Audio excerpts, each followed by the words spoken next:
Représentation vectorielle. Bonjour. Donc aujourd'hui, on regarde deux représentations possibles pour nos vecteurs. Donc une représentation graphique et une représentation algébrique. Donc bon visionnement.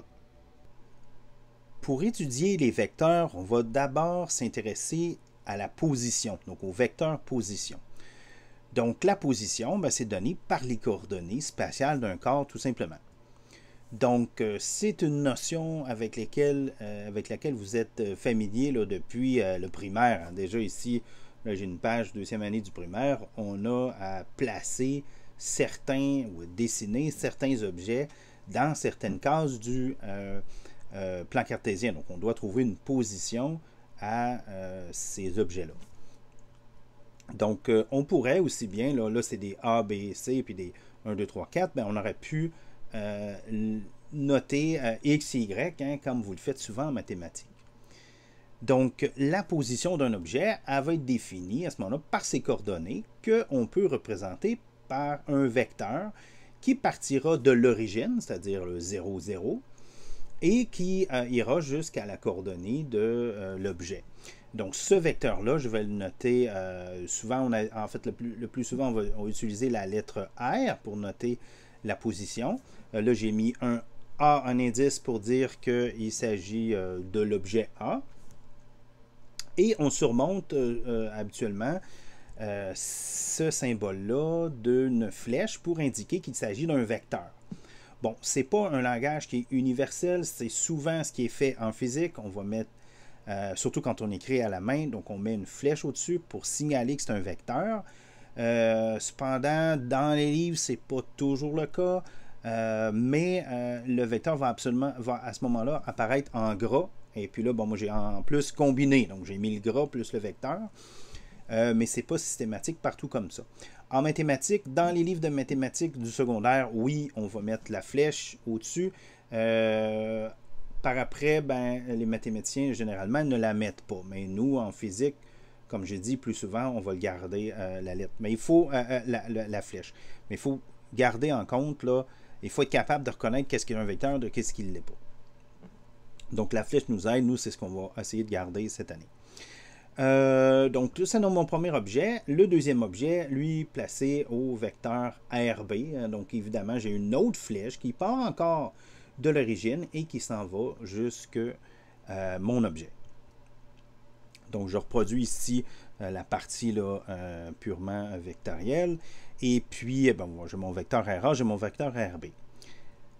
Donc, la position d'un objet peut se décrire dans un plan cartésien par une flèche partant de l'origine jusqu'à l'objet. C'est ce qu'on vient de faire. On va montrer maintenant, on l'a vu en fait dans une dernière vidéo, qu'on pouvait additionner des vecteurs. Donc, comment on fait? C'est simple. Donc, on a un premier vecteur plus un deuxième qui va nous donner un troisième vecteur. Et comment on le construit? On n'a qu'à mettre les vecteurs bout à bout, nos flèches bout à bout.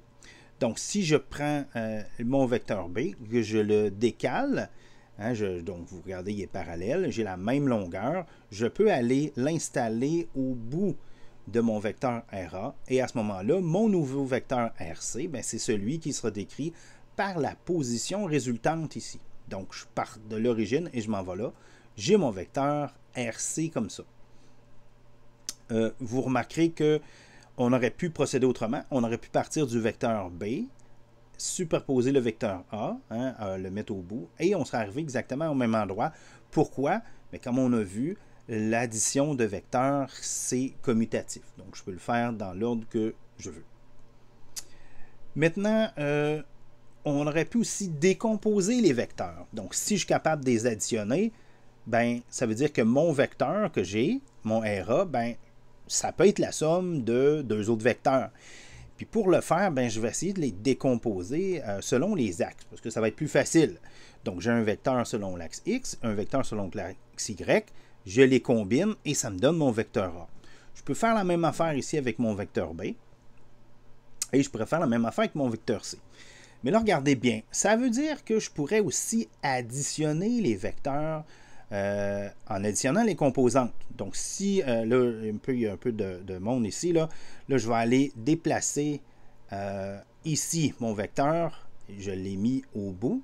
Donc ça, c'est mes deux vecteurs selon l'axe X. Puis je peux additionner les deux selon l'axe Y, comme ça. Et j'arrive au même résultat. Et ça, c'est intéressant. C'est intéressant pourquoi? Parce que ça veut dire que je peux donner une représentation algébrique des coordonnées de mes vecteurs et représenter le vecteur comme ça.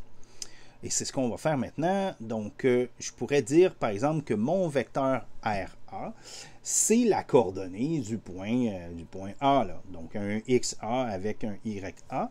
Et je peux faire la même affaire avec le B. Et je pourrais faire la même affaire avec le C.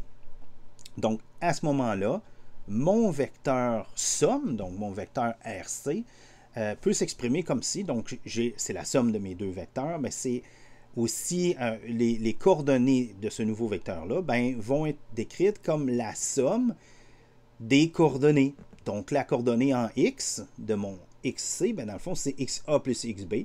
Ma coordonnée en Y, c'est YA plus YB. Donc, c'est assez simple à ce moment-là de travailler lorsque j'ai décomposé mes vecteurs comme ça.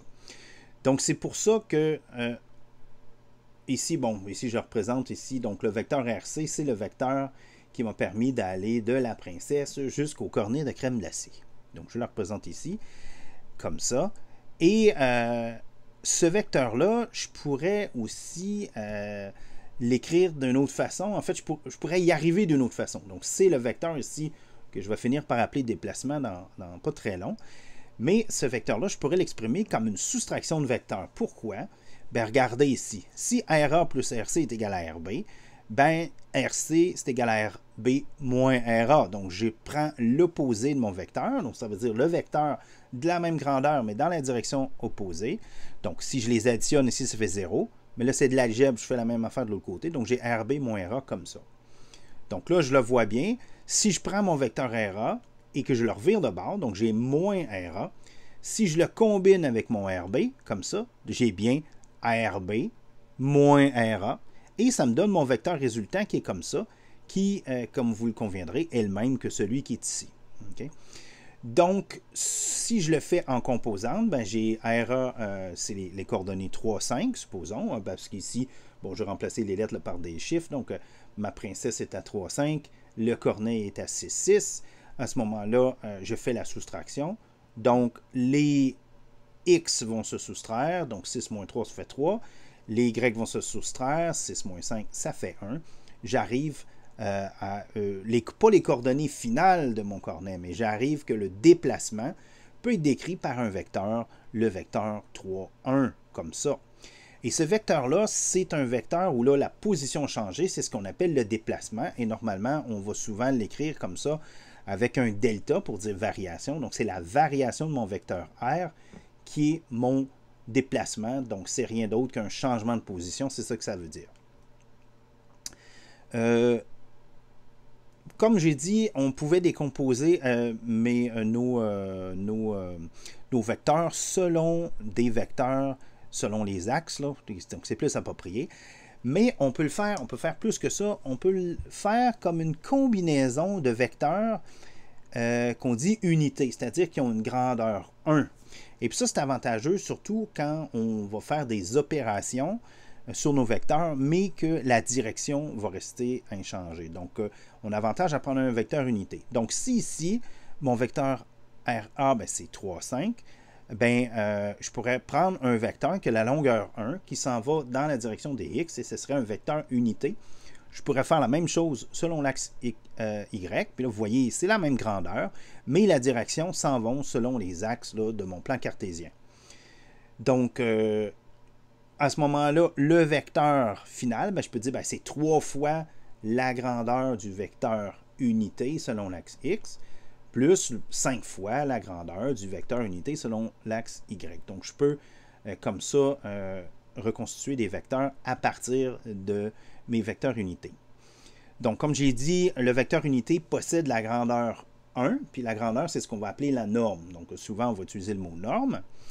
Et puis, ces vecteurs unités, selon les livres de mathématiques, souvent, selon l'axe X, Y et Z, on va utiliser une représentation qui, à mon avis, est un petit peu malheureuse, là, parce qu'elle fait perdre le sens un peu, là, mais on dit IJK. c'est les vecteurs que vous allez revoir souvent. Il y a une notation qui est utilisée souvent dans les livres de physique et qui est, à mon avis, beaucoup plus intuitive, c'est de donner une signification au vecteur unité. Et donc, quand on parle de position, ben, le vecteur I, comme ça, moi, je vais souvent le représenter par X chapeau. Donc, l'accent circonflexe m'indique qu'il s'agit d'un vecteur unité. Donc, X chapeau, X, Y chapeau, Z chapeau. Donc, ce sont les vecteurs unités selon les axes là, qui sont à ce moment-là assez évidents, ce qui ressort mal avec IJK, mais comme c'est une notation qui va revenir souvent, surtout en mathématiques, ben, vous devez quand même être conscient de cette notation-là. Donc, maintenant, ça me permet d'exprimer tout vecteur comme une combinaison de vecteurs unités. Donc, mon vecteur A, qui serait quelque chose, ses coordonnées AX, AY, AZ, ben, me permettent de dire que le vecteur A, c'est AX selon l'axe X, donc la grandeur selon l'axe X, c'est AX, et la direction, ben, c'est le X, mon vecteur unité. La même chose selon Y et selon l'axe Z, donc ça me permet d'écrire mon vecteur de cette manière-là qui est très pratique. Donc, soit dit en passant, ces trois vecteurs-là, unités, vont me permettre d'exprimer n'importe quel vecteur. À ce moment-là, ça forme ce qu'on appelle une base de vecteurs. Donc, mes vecteurs unités forment une base pour produire n'importe lequel vecteur de mon espace vectoriel. Donc, en résumé, un vecteur peut se représenter par une flèche dont la longueur représente la grandeur physique et l'orientation représente la direction. Le vecteur position se mesure par rapport à l'origine du plan cartésien. Donc, on a la coordonnée, on part de l'origine vers la coordonnée. Un vecteur peut se décomposer en composantes selon chacun des axes cartésiens, comme c'est indiqué ici. Et un vecteur unité, c'est un vecteur qui possède une grandeur 1. Et les vecteurs x, y, z, qui sont mes vecteurs unités pour la position, là, dans les directions x, y et z, ben, forment une base de vecteurs qui peut me permettre d'écrire n'importe quel vecteur.